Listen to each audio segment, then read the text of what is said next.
Hello, welcome back to my channel, Theater from My View. I am Amanda Washington, and today I am talking to you about Bryna Turner, the playwright. But before we get into it, a few things. 1, I post a new video every other Friday. So 2, don't forget to like and subscribe to this channel because 3, every other Friday is coming quick, fast, and boom, in a hurry, and you don't want to miss it. All right, are you ready? Let's get into it. I always love exploring playwrights' origins and how they're first introduced to theater because very few stories are the same, if any. And so for Turner, she was introduced to theater by being in a production of Annie. The production was put on at a local recreation center where she grew up, and the production only did a couple of songs from the musical.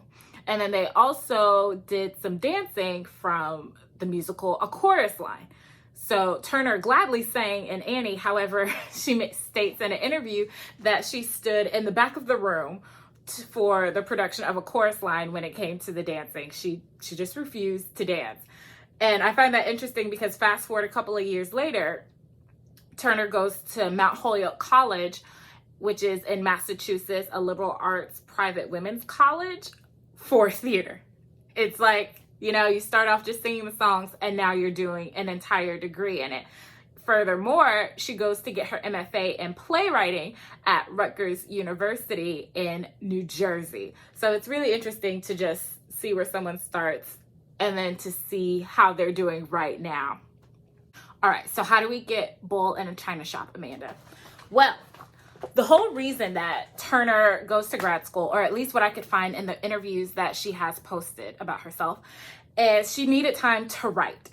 She needed time to write. Grad school, if you're going for an MFA in playwriting, I hope you expect to write or do some type of creation with words and images and whatnot, because that's what you're there for. Hate to break it to you, sorry about it. That's the truth. So she needs time to write. And while there, her undergrad, Mount Holyoke, produces an archive of Mary Woolley and Jeanette Marks' relationship, photographs and letters. Mary Woolley, to be specific, was one of the former presidents of Mount Holyoke College, and Jeanette Marks was Mary Woolley's lover, but also a professor in her own right at Mount Holyoke. And so Turner hears about this story that her undergrad is, I say producing as in the photos and letters that they are making known to the public through an IG account, but also in a physical land museum, in a physicalized museum that you can go tour. And she gets inspired to write Bull in a China Shop. However, Bull in a China Shop isn't the specific love letters between Woolley and Marks. While the script is inspired off of that, I read in an interview that the script doesn't actually have any of the letters in it, which is also very cool. Turner mentions that she puts a letter she composed herself of what the two might say between each other, but there's no actual historical letters in the script. The script is told in episodic format.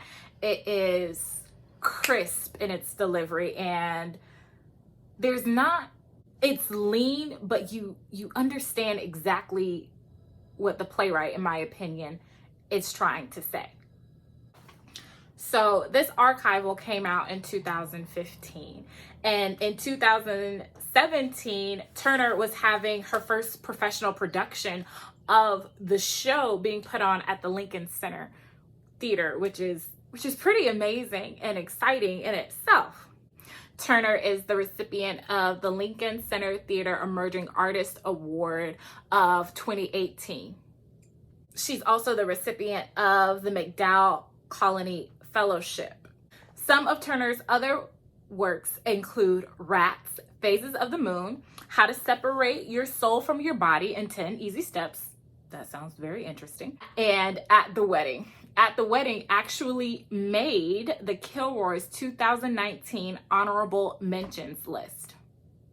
However, next week I'm talking to you about Bull in a China Shop, and I've got some thoughts. I definitely have some things to say about the script if I were to direct it, the style it's written in, and so on and so forth. So tune in, coming up, not the following Friday, but the Friday afterwards. Hope I got that wording correct. But just stick around, subscribe to the channel so you know when you see something. I'll see you then. Bye-bye.